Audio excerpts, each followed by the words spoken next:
June 17, 2026, Wednesday. Narito po muli ang Batang Pista para nagbibigay ng mga tips at giya para sa pakarera ng Philippine Jockey Club kung saan meron po tayong 7 pakarera na magsisimula sa ganap na alas 5:30 ng hapon. Tara, umpisa na po natin.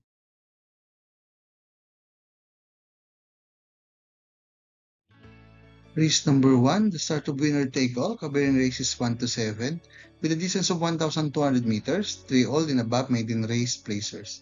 Dito po sa race number 1, pampremera ka po, angat-angat sa laban. Entry number 8, Molmen Road, no ring lumaban po sa kanya pong barrier race. Last June 3, po sa karera ng Philippine Jockey Club, sa distansya 1,200 meters. Kasi po yung nagpreba lamang ng 1 minute and 19 seconds. Pero bago po yun, last March 14 sa kanya pong PCSO trial race, dito po sa karerang Philippine Jockey Club sa distansya 1,400 meters, siya po yung magandang preba, 126.6. Tinalo niya sa trial, ang makabayan sila Siling Labuyo at Red Velocity. Kung yung panigundo, entry number 2, Final Gambit, na uling lumaban po last March 29, sa karerang po ng Philippine Jockey Club sa distansya 1,400 meters, at siya po yung tala lamang ng preba, 1 minute and 30.6 seconds nang siya pumang 8. Sumakabay sila Bermuda Triangle at Pleasure Effect. Pero bago po yung last March 14 sa karera din po ng Philippine Jockey Club, sa isa pong trial race. Sa distansya 1,400 meters, siya po yung tala mas magandang preba, 128.4. Wala pa po siyang takbo sa distansya 1,200 meters dito po sa karera ng Philippine Jockey Club. Good luck. Race number 2, the start of Pick 6, covering races 2 to 7, with a distance of 1,200 meters, 3 all and above maiden race placers. Dito po sa race number 2, pampremera ko po, entry number 2, Take It All, na uling lumaban po. Last June 3, sa karera po ng Philippine Jockey Club, sa distansya 1,200 meters, nagtala niya po ang kanya pong best time na 1:15.4, nung siya ay nasigundo sa nanalong kabayong si Supreme. Tinalo niya puro sa datingan na nalyamadon si I Dominate, na nagpreba naman po ng 1 minute and 16.2 seconds. Kunin kong panigundo and the number 5, Secret Monitor, na uling lumaban po last June 3 sa karerang po ng Philippine Jockey Club. Sa distansya 1,200 meters, siya po yung dala ng preba, 1:17.4 nang siya ay pumang 8. Sumakabayan sila Our Glory at Very Bear. Pero bago po yung last May 22 sa kanya pong barrier race sa karera po ng Philippine Jockey Club sa distansya 1,200 meters, siya po yung tala magandang preba kung saan siya nga po may best time rito na 1 minute and 15.2 seconds. Good luck po. Race number 3, the start of Pick 5, covering races 3 to 7, with a distance of 1,200 meters, Petracom rating based on the capping season race class 4, 42 to 56 feet. Dito po sa race number 3, pampremera ko po, Deadong Calooc. Entry number 1, Sunny Nature, na uling lumaban po last June 5. Sa kanya pong vicious race sa distansya 1,200 meters, siya po ay nagpreba lamang ng 128.8. Ang last official run niya po ay nagawa niya last May 9. Sa karerang po ng Philippine Jockey Club sa distansya 1,300 meters, siya po ay tala ng preba 122.4 nang siya ay pumang-6. Sumakabay sila Summer Rule, Title Holder at Sahib. Pinakamagandang preba niya pong natalasa ngayon sa karera po ng Philippine Jockey Club sa distansya 1,200 meters ay nagawa niya last April 24. Kung siya po itala magandang preba, 1 minute and 13.8 seconds nang siya ay pumang-6. Sumakabay sila Don Petro, Charmboy at Gray Factor. Kunin yung panigundo, horse to beat dito ay number 5, Kalagpagang River, na uling lumaban po last June 6 sa karera po ng Philippine Jockey Club. Sa distansya 1,300 meters, siya po yung dalang preba, 123.2. Nang siya ay pumang 5, sumakabay sila Gentle Giant at Galloping Ghost. Ang pinakabandang preba niya pong natalasa ngayon sa distansya 1,200 meters sa paglalabanan nila. Dito po sa karerang Philippine Jockey Club ay nagawa niya last May 22. Kung siya po yung dala ng magandang preba, 1 minute and 13.8 seconds din. Ang tinalo niya ng malayo, ang makabay sila Golden Aria at Sunshine June. Kaya naman pong couple entry na Sabi Ko Na ay nagtala rin po ng kanya pong best time dito po sa karerang Philippine Jockey Club sa distansya 1,200 meters last June 5 na 1 minute and 14 seconds na siya ay pumang-4. Sumakabay sila Grand Monarchs, Kipitaki at Liquid Gold. Good luck po.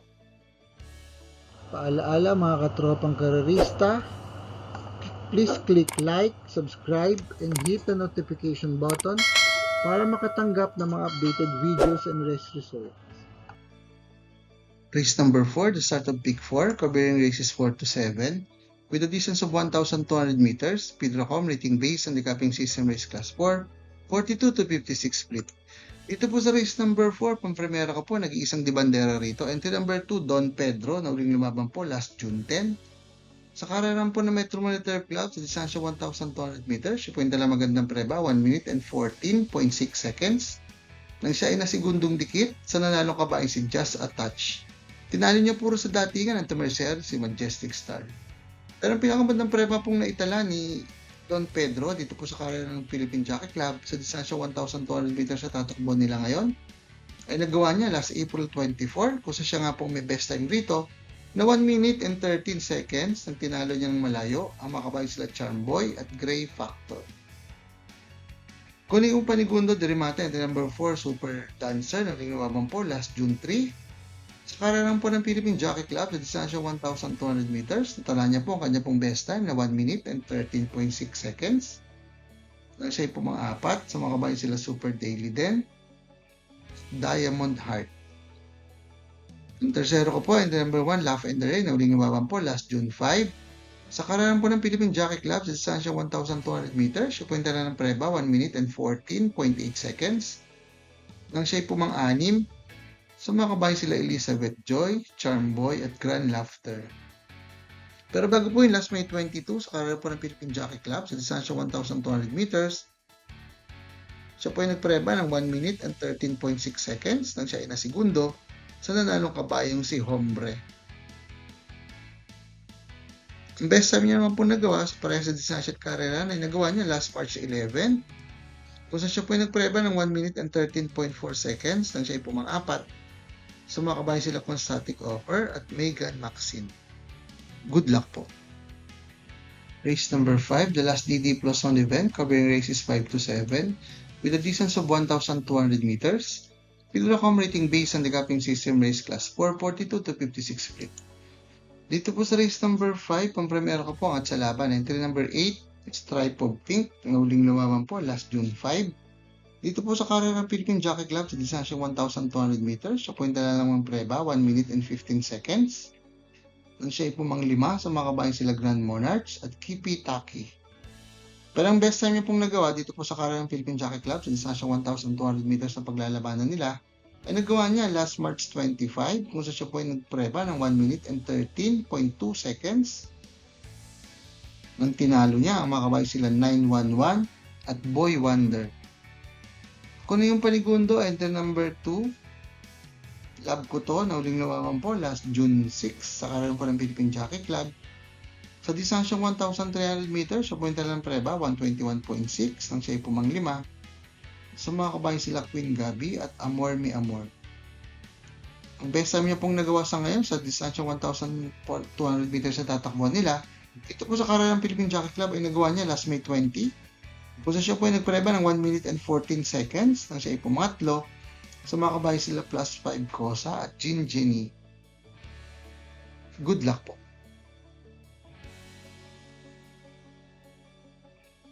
Race number 6, the penultimate race with a distance of 1,200 meters.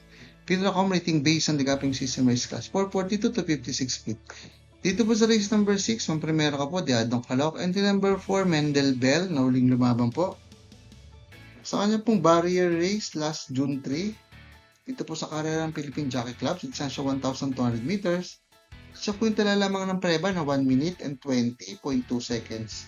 Ang last official niya po ay nagawa niya last April 26 dito po sa karera ng Philippine Jockey Club. Sa distansya 1,400 meters, siya po yung tala magandang preba, 127.8. Nang siya ay pumatlo, sumakabayan sila Batang Kangkalu at Summer Rule. Pero bago po yung last April 8 sa distansya 1,200 meters sa tatakbuhan nila ngayon, dito po sa karera ng Philippine Jockey Club, siya po yung dala magandang preba, 1 minute and 14 seconds. Nang siya ay pumang-apat, sumakabayan sila Obladi Oblada at Black Prism. Pero ang pinakamagandang preba niya pong naitala sa ngayon sa distansya 1,200 meters na paglalabanan nila, ay nagawa niya last December 18 kung siya po ay wala na magandang preba, 1 minute and 12.4 seconds. Nang siya ay nasigundong dikit sa nanalo kabaing si Vecchi. Tinalo niya puro sa datingan ng tumaser na si Sweet Damani. Kunin kong panigundo ang number 1 True Blue na uling lumaban po last June 3. Sa karamihan po ng Philippine Jockey Club, distansya 1,200 meters. Siya po yung tala lamang preba ng 1 minute 14.6 seconds nang siya ay pumanglima. Sumakabay sila Super Daily din at Diamond Heart. Pero ang pinakamagandang preba pong naitala ni True Blue sa distansya 1,200 meters sa paglalabanan nila ngayon. Dito po sa karera ng Philippine Jockey Club ay nagawa niya last April 10. Pusa siya po ay nagpreba ng 1 minute and 13.4 seconds. Nang tinalo niya ng malayo, ang mga kabayan sila Anyo 96 at Danius San. Kunin ko mong pantersero ang number 5 Lola's Favorite na rin lumabang po last May 20. Sa karerang po ng Philippine Jockey Club sa distansya 1,200 meters, siya po yung tala lamang ng preba ng 1 minute and 14.2 seconds ang siya po mangatlo. Sa mga kabayan sila Queen Ella at Diamond Heart. Pero bago po yun, last March 29 sa maraming distansyang 1,400 meters, dito po sa karerang Philippine Jockey Club, siya po yung dala magandang preba, 127 sarado. Nang siya ay nasigundong dikit sa nanalong kabayo si Instant Notice. Ang pinakamagandang preba niya man pong naitala sa ngayon sa distansyang 1,400 meters, dito po sa karerang Philippine Jockey Club, ay nagawa niya last February 11 kung siya po yung preba ng 1 minute and 14 seconds. Nang tinalo niya, ang makabayan sila Instant Message at Boy Wonder. Good luck po. Race number 7, the last race of the day with a distance of 1,200 meters. Pilcom rating based on the Capping System Race Class 517 to 41 split. Dito po sa race number 7, pang-primera ko po yung number 5, Antonio de la Mugis. Ang lumabang po last June 5. Sa karerang po ng Philippine Jockey Club sa distansya 1,200 meters, siya po yung nagpreba ng 1 minute and 15.6 seconds. Nang siya ay nalyamado, ngunit na segundong dikit lamang sa nanalong kabayan si Street Queen. Kunin ko mong panigundo galing po sa mabang bakasyon at number 8 White House na uling lumabang po last April 25. Sa kanya pong barrier race sa karerang po ng Philippine Jockey Club sa distansya 1,200 meters at siya po ay nagpreba lamang ng 1 minute and 17.6 seconds. Ang last official run niya po ay nagawa niya last year pa, last June 14, 2025 sa karerang po ng Metro Manila Club sa distansya 1,400 meters. At siya po yung tala ng magandang preba, 127 sarado. Nang tinalo niya, makabay sila Rainy Days at Summer Rule. Kunin ko mong pantersero ang number 7, Step Bell, ang uling lumabang po last May 22. Sa karerang po ng Philippine Jockey Club sa distansya 1,200 meters, siya po yung tala ng preba, 1 minute at 16.8 seconds. Nang siya po mang-anim, sumakabay sila Die Will Be Done at Instant Message. Ang pinakamagandang preba niya pong naitala sa ngayon, nagawa niya last March 27 sa karerang po ng Philippine Jockey Club. Sa distansyang 1,200 meters, siya po yung tala ng preba, 1 minute and 14.4 seconds. Ang tinalo niyang malayo, ang makabayan sila Central Bank at mga kalaban niya ngayon na si Sanger Shield na tumersero na nagpreba naman po ng 1 minute and 15 seconds. Good luck po. For the complete results of these previous races, you may watch the Batang Pista Rewind results and dividend. PJC next racing day schedule will be on June 19, 20, and 21, Friday, Saturday, and Sunday.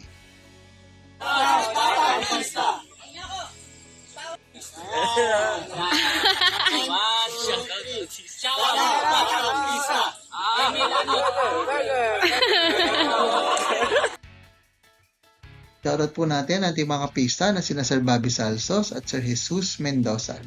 Shoutout din po sa ating fellow vloggers, JV All Events.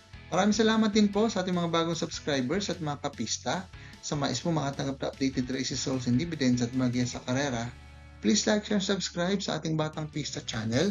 Click the notification bell para makareceive ng mga bagong videos. Paalala mga kapista, ng karera po iting libangan lamang. Gamitin lamang pong sobra sa ating kakayanan. Good luck and happy racing to all.